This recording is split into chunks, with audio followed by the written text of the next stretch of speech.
Je suis Nathaniel Cohen, je suis expert comptable et fiscaliste en Israël dans le cabinet Dre et Netco. Aujourd'hui, nous allons parler des avantages fiscaux du Oleh Hadash. Alors déjà, avant de commencer par les avantages fiscaux, je vais vous expliquer qu'est-ce qu'un Oleh Hadash d'un point de vue fiscal. Là, je parle d'un point de vue fiscal. C'est très important de préciser ça. Je ne vais pas vous aider pour l'import d'une voiture de l'étranger, une voiture électrique en tant qu'Oleh Hadash. Là, je vais vraiment parler des avantages fiscaux.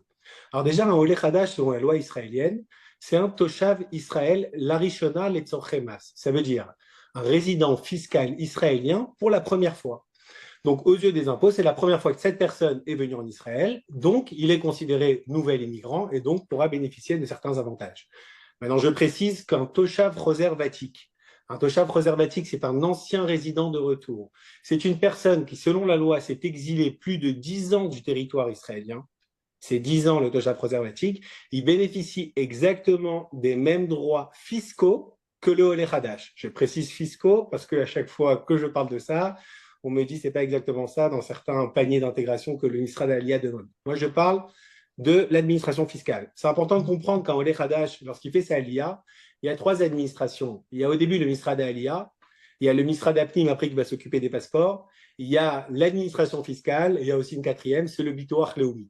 Donc là, on va parler vraiment des avantages fiscaux. Donc on va commencer. Le Oleh Hadash, lorsqu'il reçoit sa Teudat Oleh, Israël ne regarde plus le nombre de jours qui passent, est-ce qu'il passe 183 jours ou il passe pas 183 jours.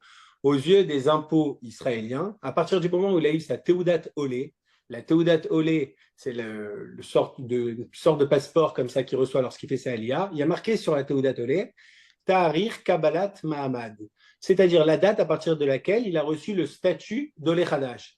Et à partir du moment où la date est inscrite, c'est-à-dire la date à partir de laquelle il est Oleh Hadash, c'est là que les 10 ans d'exonération commencent, même si la personne n'habite pas concrètement en Israël. Israël, à partir du moment où ils lui ont procuré sa Teudat Oleh, il est considéré comme Oleh Hadash.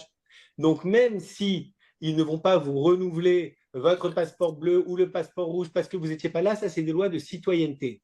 Et par rapport à la fiscalité, l'administration fiscale, elle regarde, vous êtes venu le 10 juin 2024, vous avez jusqu'au 10 juin 2034. Et c'est pour ça que je précise le jour également, parce que les 10 ans d'exonération, ils sont en fonction du jour. Si vous êtes venu le 25 juillet 2024, donc votre première période qui sera comme tout Israélien, ça sera à compter du 25 juillet 2034 et dans la déclaration qui sera jusqu'au 31 décembre. En Israël, l'année fiscale, c'est du 1er janvier au 31 décembre. Donc on va prendre un exemple tout simple. Si vous percevez des retraites de l'étranger et que vous avez fini vos 10 ans d'exonération, à compter de la date à partir de laquelle vous avez fini, c'est seulement à compter de ce moment-là que vous commencez à déclarer et non après. Donc, la date qui est inscrite sur la Teudat Oleh, elle est très importante parce qu'il y a beaucoup de personnes qui sont venues, par exemple, en 2014, pour, quelle que soit la raison, que ce soit des raisons à cause des comptes en banque, les échanges d'informations, etc. Ils ont obtenu leur Teudat Oleh, mais après, ils sont repartis en France. Et là, ils me disent, bah, écoute, j'ai fini mes 10 ans, qu'est-ce que je fais alors que je n'habite même pas en Israël? Il faut comprendre que l'administration fiscale, à partir du moment où laquelle vous avez fait votre Aliyah, normalement, chaque personne de confession juive a le droit de faire sa Aliyah s'il compte résider en Israël. Ça, c'est quelque chose, la fin de la phrase, elle est souvent oubliée par les gens. Ils me disent, mais attends, je suis reparti en France, j'ai eu ma Aliyah. Mais quand tu as eu ta Teudat Oleh, tu as bien informé le Misrad, les agences juives, etc., que tu comptais bien venir résider en Israël. Donc, les 10 ans commencent à compter du jour à partir duquel vous êtes venu en Israël. Maintenant, il y a également, si vous ne savez pas encore si vous allez rester en Israël ou non, vous avez la possibilité de faire une Shnat Istaglut. C'est une année d'adaptation en Israël dans les 90 jours qui suivent votre Aliyah. C'est-à-dire que vous avez 3 mois à partir du moment où vous êtes venu en Israël et le moment où vous devez finir d'envoyer cette procédure, vous avez exactement 3 mois. Et cette Shnat Istaglut, c'est une année d'adaptation. Il n'y a pas beaucoup de personnes qui en parlent de cette année d'adaptation, mais elle peut être très favorable lorsque des personnes viennent mais ils ne savent pas exactement est-ce qu'ils vont rester ou non. Et si ça se trouve, ils vont repartir habiter en France et dans 2 ans, ils vont revenir et là, ils auront perdu 2 ans sur les 10 ans. Et c'est dommage. Donc, cette année d'adaptation, elle nous permet de geler nos droits. C'est-à-dire que si à la fin de l'année, vous comptez venir habiter en Israël, eh ben c'est très bien.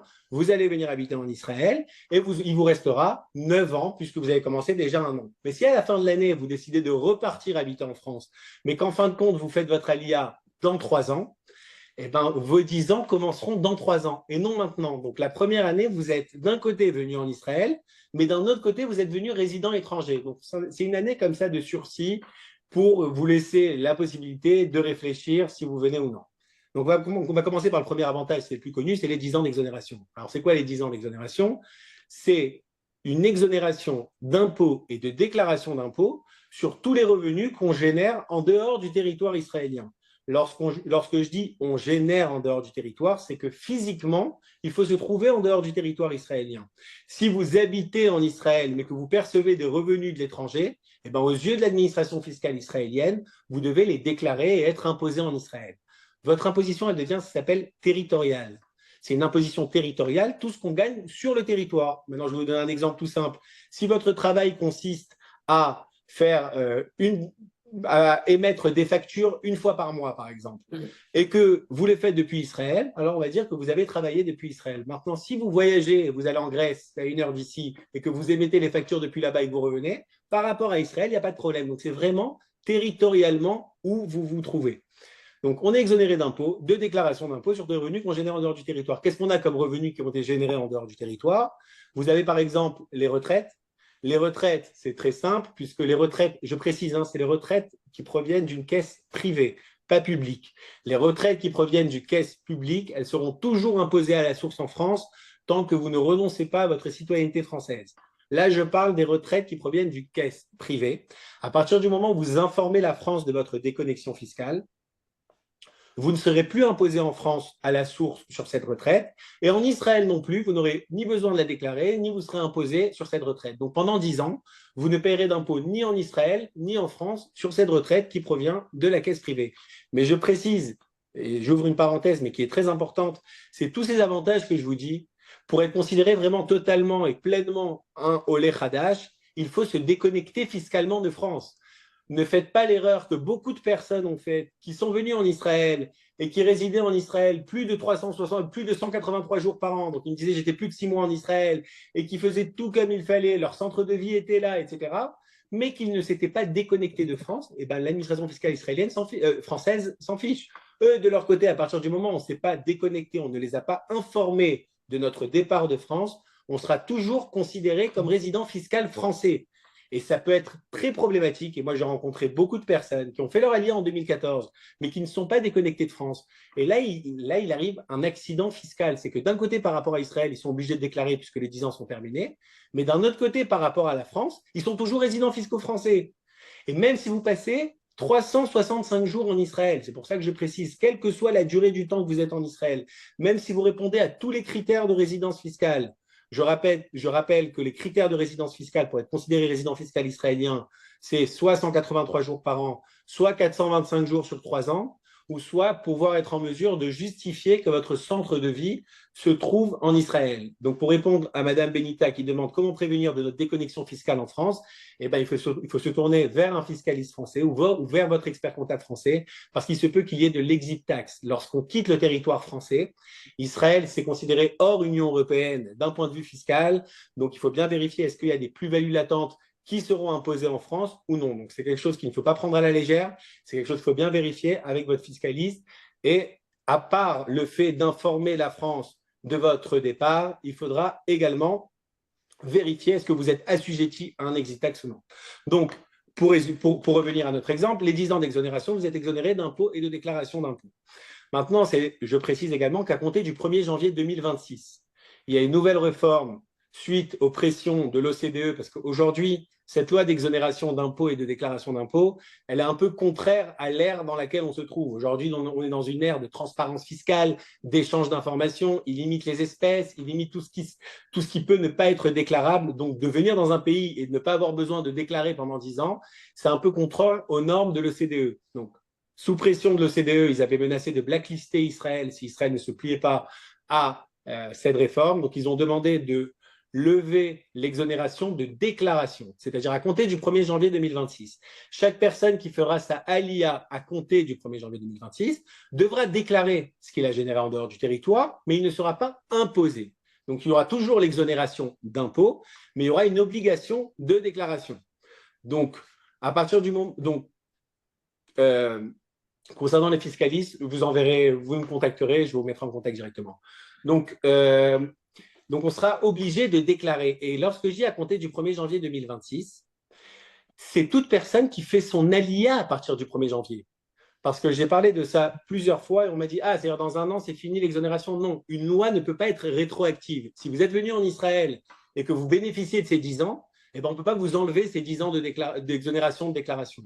Donc, c'est pour toutes les personnes qui viennent à compter du 1er janvier 2026. C'est-à-dire que sur leur Teudat Olé, il y aura inscrit 1er janvier 2026. Mais une personne qui vient le 31 décembre 2025, par exemple, sur sa Teudat Olé, bah lui bénéficiera des 10 ans d'exonération d'impôts et de déclaration. C'est pour ça que je recommande, et j'aurai encore une petite parenthèse, à toutes les personnes qui souhaitent faire leur alia et qui savent qu'ils vont la faire, par exemple, au courant 2025, 2026, bah, commencez la procédure d'ALIA, quitte à perdre quelques mois sur les exonérations de 10 ans, mais au moins vous pourrez bénéficier de l'exonération de déclaration pendant 10 ans. Et cette exonération de déclaration, il ne faut pas la prendre à la légère également parce que Israël, à partir du moment où elle aura un droit de regard sur ce que vous avez en dehors du territoire, là aujourd'hui on est sous le radar. Une personne qui est en Israël et qui bénéficie des 10 ans d'exonération de déclaration, si Israël demain vous envoie une déclaration de patrimoine, il vous demande de remplir une déclaration de patrimoine, c'est très courant, même pendant la LIA, ils vont vous envoyer une Hatzarat On. Hatzarat On, déclarez-moi tout le patrimoine que vous avez en Israël et à l'étranger.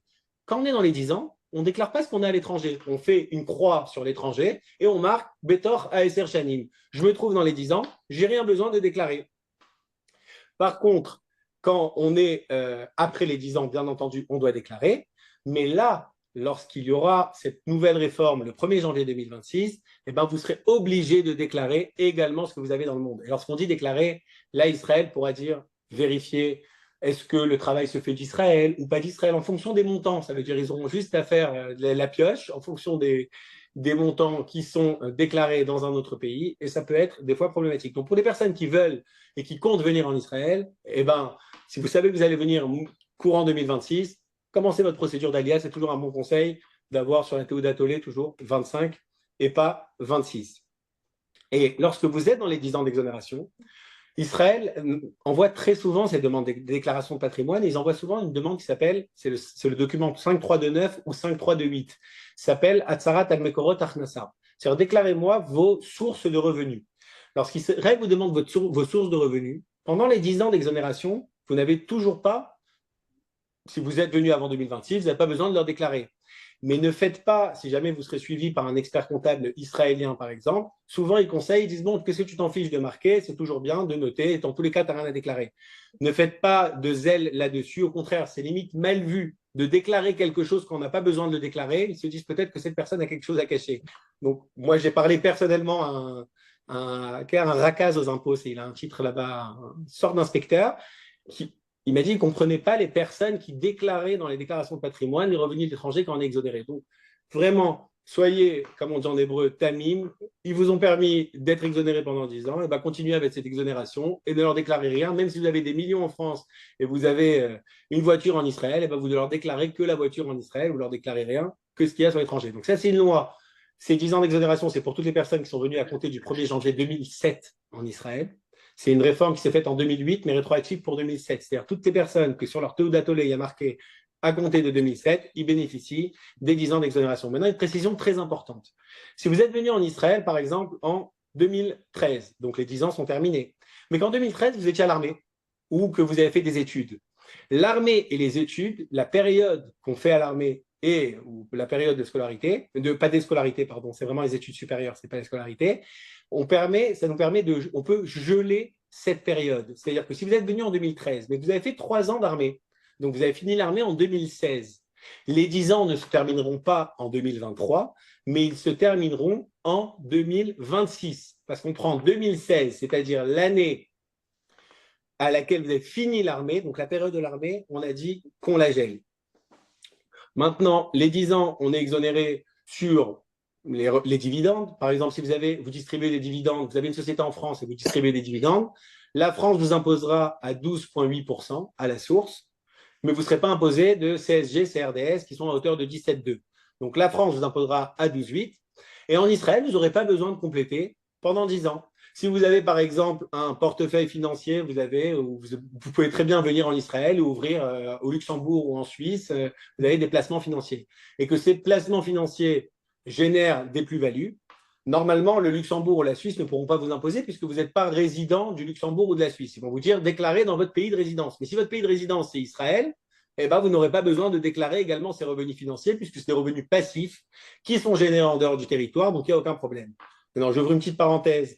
Si vous investissez dans des actions en Israël, lorsque je dis déplacement financier, ce n'est pas forcément en Suisse ou en Luxembourg. Même si c'est la banque Leumi, par exemple, que c'est là-bas que vous avez votre portefeuille d'actions et que vous générez des plus-values, vous allez donner la Teudat Olé, à la banque Leumi, qui va bien enregistrer. C'est comme ça qu'elle enregistre. Ne vous cassez pas la tête, après même, on pourra vérifier, mais c'est comme ça qu'elle acte votre arrivée en Israël et qu'elle sait qu'elle n'aura pas besoin de vous imposer à la source, que l'impôt sur les plus-values en Israël des revenus financiers, c'est 25%. Donc, elle sait qu'elle n'aura pas besoin de vous imposer à hauteur de 25% sur les placements d'actions étrangères. Donc, si par exemple, vous investissez sur Google et vous avez généré une plus-value de 100 000 $, eh ben, vous ne payerez rien. Par contre, si vous avez investi sur Teva, qui est une boîte israélienne, et que vous avez généré une plus-value à hauteur de 100 000 $, eh ben, vous serez imposé à 25 000 $. Donc, des fois, ne soyez pas trop sionistes dans vos investissements financiers, parce que souvent, ça se retourne un peu contre vous, puisque vous devrez payer à la fin de la plus-value sur les revenus générés, des impôts pardon, sur la plus-value générée. Maintenant, je ne vais pas vraiment rentrer dans ce détail parce que c'est vraiment quelque chose de simple, c'est la banque qui s'en occupe automatiquement. Ce que je suis en train de dire, c'est vraiment la banque qui s'en occupe. À partir du moment où vous… Voilà, bravo Catherine, c'était exactement ce que je voulais arriver. Je vais parler des pics de notes. Les pics de notes en Israël, c'est les comptes à terme. Vous avez une exonération de 20 ans et pas 10 ans sur les intérêts.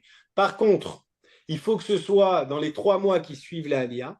Il faut que ce soit avec de l'argent que vous aviez avant votre Aliyah. Donc, c'est-à-dire, même si vous aviez à disposition, par exemple, un appartement que vous avez vendu, mais que vous avez acheté cet appartement avant la Aliyah, eh bien, ce n'est pas grave. C'est pas bon, vous ne pouvez pas bénéficier de cette exonération de 20 ans. Il faut vraiment que cet argent soit placé dans les 90 jours qui ont suivi votre alia et d'informer la banque que c'est de l'argent que vous avez, bon, bien entendu, dans les 90 jours, c'est de l'argent que vous avez gagné avant. Et là, vous serez exonéré pendant 20 ans. Donc, j'ai l'impression que ça ne plaît pas à Catherine, ma réponse. mais c'est la loi, malheureusement. Ils ont aussi beaucoup de restrictions là-dessus. Maintenant, pour les personnes qui sont, oui, leur Teudat Zéhout, leur Teudat Olé, il y a longtemps, par exemple en 2014, mais que maintenant vraiment ils comptent faire leur alia et qui ne veulent pas perdre leurs 10 ans d'exonération, il y a des procédures, dans certains cas, vous nous contacterez, où on peut décaler le début de la date d'alia, mais là, les critères, c'est justement être en mesure de prouver que vous n'avez pas passé beaucoup de temps en Israël. Pour pouvoir décaler la date d'alia, je ne vais pas rentrer dans ce détail parce que c'est un webinaire à part entière, le décalage, mais il est possible donc. Ne soyez pas désespérés. Si vous avez eu votre Teudat Zéhout en 2013, mais que vous êtes venu en 2023, alors il y a des possibilités où vous pouvez déclarer.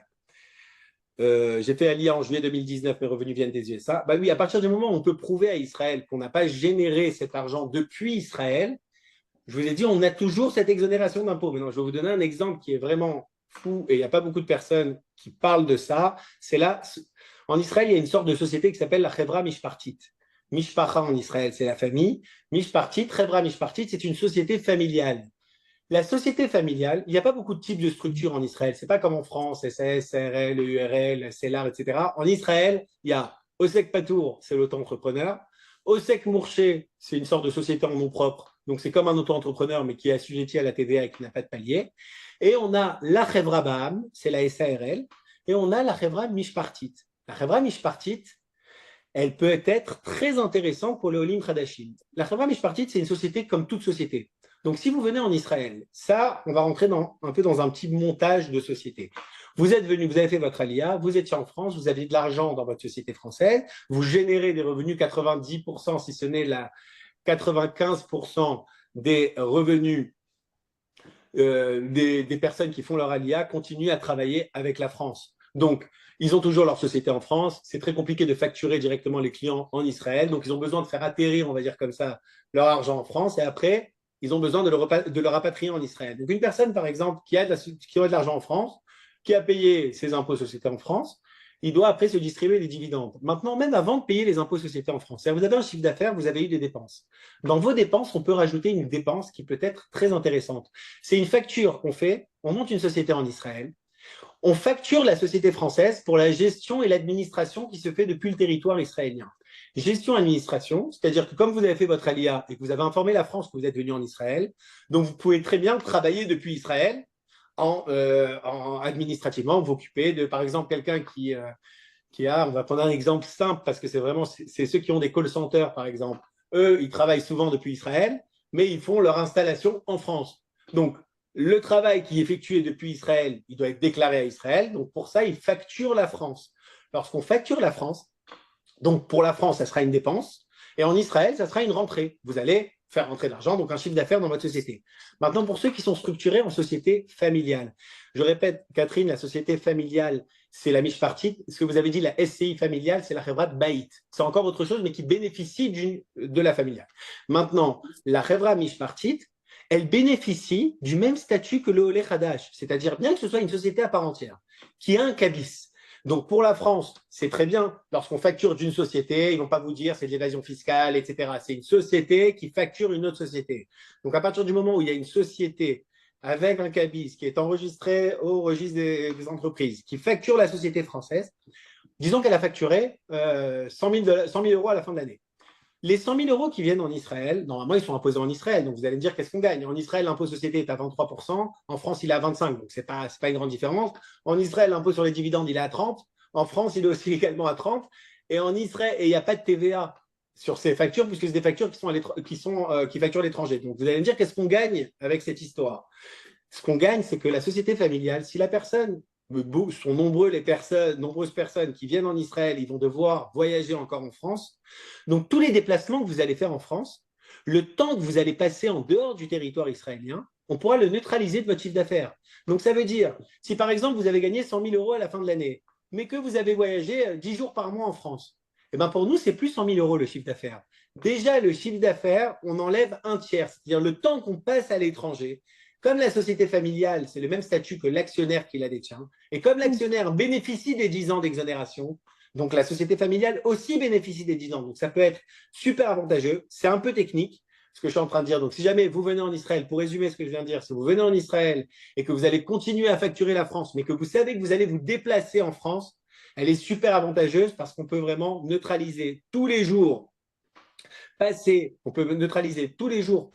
à l'étranger du chiffre d'affaires. Ça veut dire vraiment du chiffre d'affaires, on enlève ça et ça peut être, et dans certains cas, on peut même dire que les jours qu'on passe en France, ils valent plus cher qu'un jour qu'on passe en Israël. Parce que quelqu'un qui fait juste de la gestion et de l'administration depuis Israël, mais qu'en France, il va avoir ses rendez-vous et ses prospects, etc., dans ce genre de cas, on peut même évaluer le jour passé en France encore plus que le jour passé en Israël. Et là, on a vraiment un avantage fiscal. Donc, juste pour la Chevra Mishpartit, si vous allez venir en Israël et que vous avez toujours une société en France et que vous allez voyager, ne montez pas une société, après vous dites on va réfléchir, parce que c'est une société qu'il faut enregistrer dans les 3 mois. Dans les 3 mois, il faut décider est-ce qu'elle est Mishpartit ou est-ce qu'elle est SARL. Par contre, si vous êtes en Mishpartit, c'est facile de passer en SARL après, mais quand vous êtes en SARL et passer en Mishpartit, c'est quasiment impossible. Donc, c'est pas quasiment impossible, c'est impossible. Et il y a un vrai avantage, parce que lorsque vous allez quitter la France, vous n'allez plus être assuré ou couvert, vous n'avez plus la sécurité sociale là-bas. Donc, en Israël, lorsque vous avez une société que vous facturez et que vous distribuez des salaires, eh ben vous serez assuré sur ces salaires. Donc, c'est très avantageux. Maintenant, je vais vous parler, lorsqu'on a une société, on va se distribuer, par exemple, comment on reprend l'argent d'une société, soit en salaire, soit en dividende. Un salaire en Israël, quelqu'un qui vient, qui est Olé Hadash, il a un avantage sur les crédits, il a des crédits d'impôt. Alors, pour Daniel, juste je réponds à ça, si on ne se déplace pas en France, la Chevra Mishpartit ne sera pas intéressante parce qu'on sera imposé en fonction des taux d'imposition. C'est-à-dire qu'on n'est pas limité à un impôt société à 23 et un dividende à 30. On peut arriver jusqu'à un taux d'imposition maximal qui est à 50. Mais maintenant, ça dépend des revenus. Si une personne génère jusqu'à 100 000 euros de bénéfices annuels, alors oui, c'est avantageux. Maintenant, si elle génère un peu plus, il faut me contacter, je vous dirai. Ça dépend vraiment des cas. Donc maintenant, si vous venez en Israël et que vous êtes salarié, ou que même vous êtes indépendant, vous savez que chaque Israélien, il a quelque chose qui s'appelle des Nekudot Zikoui. Les Nekudot Zikoui, c'est des crédits d'impôt. Donc, une personne qui est israélienne, Elle a automatiquement, un homme, il a 2,25 Nekudot Zikoui et une femme, elle a 2,75 Nekudot Zikoui. Chaque point de crédit d'impôt est évalué à 242 shekels. Donc, vous avez le droit à, par exemple, une personne qui a 2 Nekudot Zikoui, en plus, c'est 484 shekels. Chaque Nekuda, chaque point, c'est 242 shekels. Donc, je vous ai dit, par défaut, on commence avec 2,25 pour l'homme, 2,75 pour la femme. Donc, on a déjà des crédits d'impôt. Maintenant, on peut rajouter des crédits d'impôt. Une personne qui a des enfants de moins de 18 ans, elle a encore des crédits d'impôt. Une personne qui a des enfants de moins de 5 ans, elle a encore des points de Nekudat Zikoui. Mais un Olé Hadash, il aura le droit aussi. Maintenant, ils ont changé la loi. À l'époque, c'était pendant les 42 premiers mois. Maintenant, c'est pendant les 54 premiers mois, c'est-à-dire les 4 premières années et demie de votre alia. La première année, vous bénéficiez encore d'une Nekudat Zikoui en plus par mois. Donc, ça veut dire que c'est de l'impôt en moins à payer. C'est-à-dire que si vous étiez censé payer tant, par exemple, une personne qui était censée payer 600 shekels d'impôt et qu'elle avait 2 Nekudat et demi, elle ne paiera pas d'impôt, puisque ces points-là viennent créditer l'impôt que vous êtes censé payer.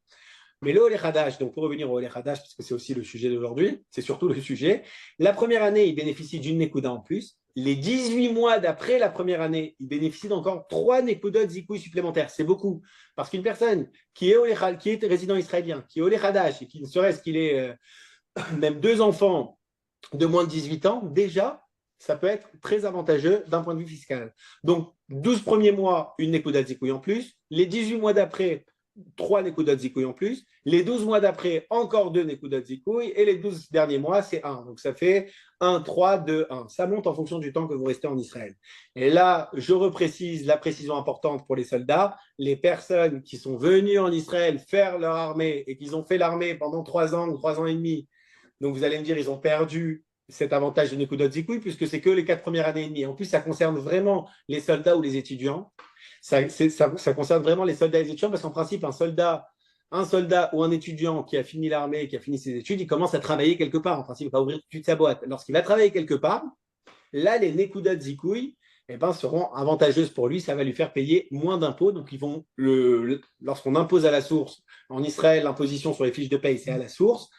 Donc, ils vont moins l'imposer. Maintenant, très important pour vérifier si vous avez bien pris en compte vos Nekudot Zikoui ou non, c'est dans le Tofes Me'avechad. Tofes Me'avechad, c'est un document 101. Lorsque vous venez travailler dans une nouvelle société, il faut enregistrer toutes vos informations. Est-ce que vous êtes marié? Est-ce que vous avez des enfants, etc. Et c'est là qu'ils prennent en compte le décompte de Nekudot Zikoui que vous avez. Donc, un Olé Hadash qui vient et il ne sait pas, il faut vérifier avec le comptable de la société s'il a bien pris en compte les Nekudot Zikoui, son statut d'Olé Hadash. Et ne vous inquiétez pas, même si vous avez travaillé il y a quelques années, tout ce que je dis des Nekudot Zikoui, ça concerne tant les salariés que même les indépendants qui ont une structure indépendante. Hein. Si vous ne savez pas est-ce que vous avez les Nekudot Zikoui ou non, bah, sachez qu'on peut demander à les récupérer même 6 ans en arrière. Donc, une personne qui va venir me voir et qui va me dire il y a 3 ans, je travaillais quelque part et j'avais un gros salaire, mais je ne sais pas s'ils ont pris en compte le fait que je sois Olé Hadash ou non, eh ben, on peut demander avec la Teudat Zéhout de vérifier comment ça a été calculé. Et là, on demande aux impôts un remboursement avec intérêt et inflation. Donc, ça vaut le coup de bien vérifier. Si vous êtes dans ce cas de figure, si vous aviez une entreprise en Israël, un Osek Patour, un Osek Mourché, ou si vous étiez salarié en Israël, de bien vérifier que la société, que votre employeur a bien pris en compte ces points de crédit d'impôt. Maintenant, pour les indépendants, vous n'avez pas de comptable, vous avez un comptable, quoi. Donc, le comptable, qu'est-ce qu'il fait? Il a juste besoin d'annexer la Teudat Olé. Je vous ai expliqué tout à l'heure, la Teudat Olé, c'est où on voit à partir de quand on est Olé Hadash.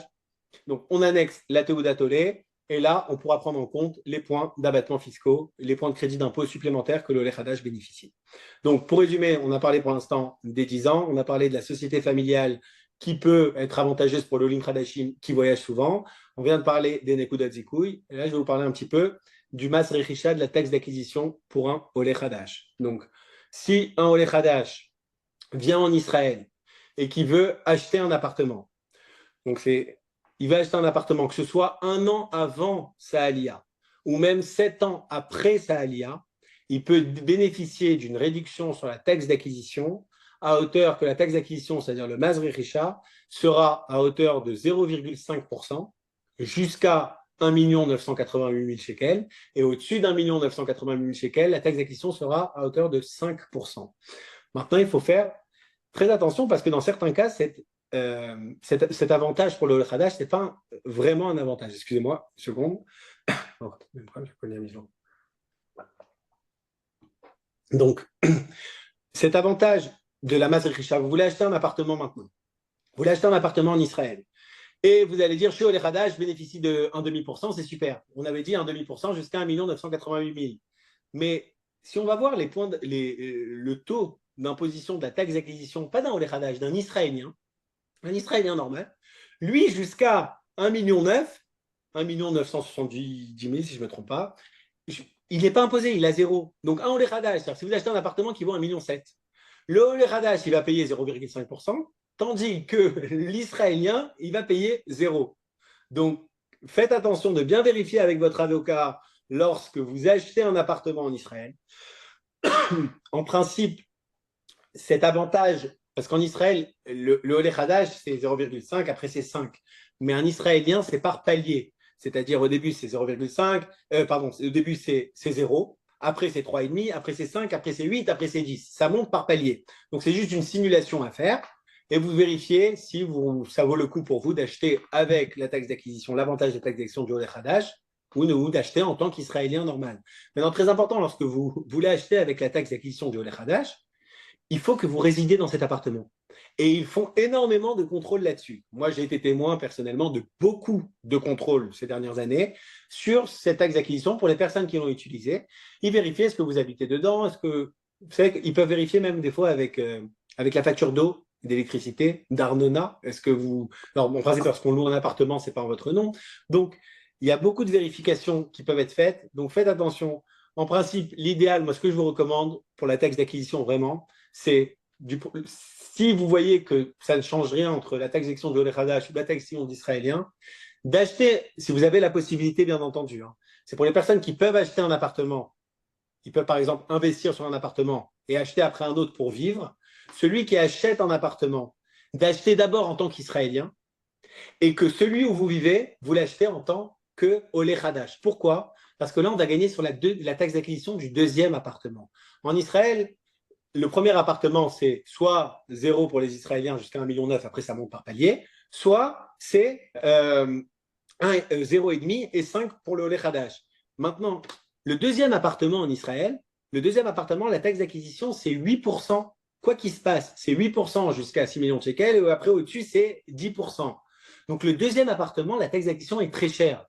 Du mas d'Irachnia, ça s'appelle. Maintenant, si on achète le deuxième appartement avec l'avantage du Oleh Hadash, là, on ne paiera pas 8%. Là, on paiera 0,5%. Donc, ça peut être super avantageux pour les personnes qui ont une possibilité d'investir, même sur un petit appartement. Vous savez qu'aujourd'hui, il y a beaucoup de projets en Israël qui sont à 10,90. Vous payez 10% maintenant et 90% au moment de la livraison. Ou même, ils enlèvent le Madad, ils enlèvent l'Atzmada, ils enlèvent l'indexation, etc. Donc, même si une personne veut commencer à dégager un peu d'argent en Israël ou commencer à investir en Israël, si vous avez la possibilité financièrement, bien entendu, de pouvoir acheter un petit appartement pour investir et d'acheter un appartement pour y vivre. Donc, je vous répète que le premier soit acheté en tant qu'Israélien, ne pas utiliser l'avantage de la taxe d'acquisition du Oleh Hadash, et que le deuxième soit utilisé en tant qu'Oleh Hadash. Et là, on ne vérifie plus les paliers d'imposition de l'Israélien, puisque l'Israélien ont été à 8. Le deuxième, c'est toujours 8. Et là, on pourra bénéficier du deuxième à 0,5%. Donc ça, il faut vérifier quand même avec votre avocat lorsque vous achetez un appartement, de vérifier est-ce que ça vaut le coup, ça ne vaut pas le coup. Donc, c'est quelque chose qui est important. Donc, pour résumer, la taxe d'acquisition du Oleh Hadash, elle n'est pas toujours super avantageuse. En principe, elle est avantageuse à partir d'un montant autour des 5 et quelques millions de shekels. Avant ça, ce n'est pas intéressant, à moins que, comme je l'ai dit tout à l'heure, vous avez la possibilité d'acheter 2 appartements. Et là, elle sera super intéressante parce que ça sera Dira Shnia. Donc, on a parlé des 10 ans d'exonération, de la Chevra Mishpartit, des crédits d'impôt, c'est les Nekudot Zikouy, et des taxes d'acquisition du Oleh Hadash. Donc, tout ce que j'ai dit 10 ans, c'est bien 10 ans d'exonération d'impôts et de déclaration d'impôts. La réforme 2026, on va devoir commencer à déclarer à partir de 2026. Et voilà. Donc, ça ne vaut pas le coup d'acheter avant la LIA. Donc, on peut toujours acheter, ne pas acheter avant la LIA, ça vaut le coup d'acheter, ça vaut pas le coup d'acheter avant la LIA. Ça dépend des montants, encore une fois. Si je vous ai dit que que vous avez la possibilité si vous achetez par exemple un appartement et que ça va être un appartement où vous y allez vivre et que la taxe d'acquisition du Oleh Hadash, elle est favorable pour vous, alors oui, achetez en tant qu'Oleh Hadash. Parce qu'on peut un an avant, je répète, on peut un an avant la Aliyah et 7 ans après la Aliyah. C'est-à-dire même si vous n'avez pas encore fait votre Aliyah, maintenant vous allez me dire comment les impôts ils vont savoir. Ben, les impôts, c'est comme si c'était en séquestre. Ça veut dire l'enregistrement du bien. Il est en séquestre jusqu'à que vous faites votre Aliyah. Parce que si vous êtes encore touriste, mais vous allez dire à Israël, dans un an, je vais devenir israélien. Ne t'inquiète pas, je vais utiliser la taxe d'acquisition du Oleh Hadash. Donc, Israël va vous dire très bien. Moi, je mets cet enregistrement en séquestre, entre guillemets, pour voir, est-ce que vraiment, dans un an, lorsque tu vas faire ta Aliyah, est-ce que tu es vraiment venu, comme tu me l'as dit, ou non. Donc, si tu es vraiment venu, tu pourras bénéficier de la taxe d'acquisition du Oleh Hadash. Et bien sinon, ça sera la taxe d'acquisition d'un touriste. Et la taxe d'acquisition d'un touriste, elle est à hauteur de 8%, même sur le premier appartement. Donc, et les appartements après, même pour la location, le Oleh Hadash, il peut avoir un avantage parce que vous savez que lorsqu'on loue un bien en Israël, on met en location un bien en Israël, les gens connaissent le 10% d'impôt sur la location. Ce n'est pas toujours avantageux le 10%. Souvent, on utilise le forfait au réel. C'est-à-dire qu'on n'est pas à 10, mais on commence à 30 même. Mais on peut déduire l'amortissement du bien. En Israël, un bien est amorti à 2,7%. Donc très souvent, ça vaut le coup d'établir un bilan auprès des impôts, d'utiliser les Nekudot Zikouï, c'est les crédits d'impôt dont je vous ai parlé tout à l'heure, pour essayer de réduire au maximum votre imposition. Donc souvent, l'imposition sur les loyers à hauteur de 10% n'est pas toujours favorable. Donc lorsqu'on dit 10 ans, c'est toujours 10 ans, c'est seulement sur les revenus générés en dehors du territoire. Les 4 années et demie, c'est pour les crédits d'impôt. 20 ans, c'est pour les pics de notes. C'est comme l'a dit madame, c'est les dépôts à terme. Et ça, ce dont je vous ai parlé maintenant, c'est vraiment les avantages stars, comme on dit, du Oleh Hadash. À part ça, il n'y a pas vraiment beaucoup d'avantages fiscaux, mais souvent, les avantages fiscaux, rien que l'avantage des 10 ans d'exonération, peut être quand il est bien utilisé, hein, parce que vous allez entendre beaucoup de personnes, il y a beaucoup de sons de cloche en Israël, il y a beaucoup de personnes qui parlent, ils vont vous dire, ah, non, c'est comme ça, et c'est comme ça, elle ne sert à rien la taxe, ça ne sert à rien les 10 ans et tout. Non, quand c'est bien utilisé, souvent, on peut optimiser au maximum ces 10 ans d'exonération pour essayer de payer le minimum d'impôts. Et dernier conseil pour les personnes qui ne sont pas encore venues, qui n'étaient pas connectées lorsque je parlais, pour ceux qui comptent faire leur Aliyah courant 2026, commencez votre procédure en 2025 pour essayer d'obtenir la Teudat Olé avant même que la réforme du 1er janvier 2026 rentre en application. Et là, vous serez obligé de déclarer ce que vous avez en dehors du territoire israélien. Maintenant, tout ce que j'ai dit, ça, c'est pour les impôts. Maintenant, les banques, souvent, les banques ont leurs règles à elles en Israël. Elles ont très peur de l'OCDE. Elles ont très peur vous savez, en Israël, il y a une directrice de la banque Leumi du côté américain, si je ne me trompe pas, qui est vraiment rentrée en prison parce qu'elle n'a pas vraiment déclaré aux États-Unis les clients américains qu'ils avaient des comptes aux États-Unis. Donc les banquiers ont très peur. Ils montrent toujours cet exemple aux banquiers. Donc chaque Français qui va venir en Israël dans une banque ou chaque Oleh Hadash, ils ont toujours très peur. Est-ce que tu es bien résident fiscal français et israélien? Donne-moi ton numéro fiscal français. Donc les banques, c'est quand même quelque chose à part. Les banques ne sont pas fiscalistes. Je vous répète, ça m'est arrivé énormément de fois de m'asseoir devant des directeurs de banque ou des banquiers qui vous appliquent des règles fiscales. Parce que lorsqu'on parle des 183 jours, 6 mois pour être résident fiscal en Israël, on peut très bien passer 4 mois et demi en Israël et être considéré comme résident fiscal israélien, si on peut prouver que votre centre de vie est là. Et souvent, on peut justifier, surtout pour les personnes qui sont retraitées, que le centre de vie se trouve en Israël. Mais les banques, vous parlez 6 mois, 6 mois, 6 mois. La loi elle-même vous parle de 425 jours aussi. Ça ne fait pas 6 mois, 425 jours, c'est 140 et quelques jours.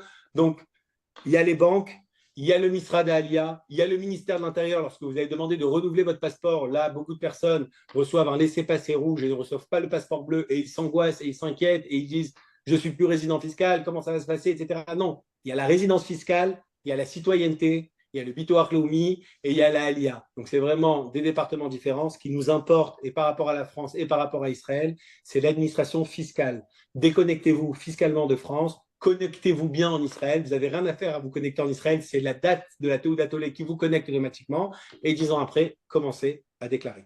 Est-ce qu'on peut avoir la Teudat Zehut avant la Aliyah? Je ne sais pas ce genre de choses, mais normalement, non. Ils vous la remettent lorsque vous êtes ici. Donc, ça, c'est des questions plutôt de citoyenneté, etc. Pour l'achat de tant que le Hadash, oui, le taux est de…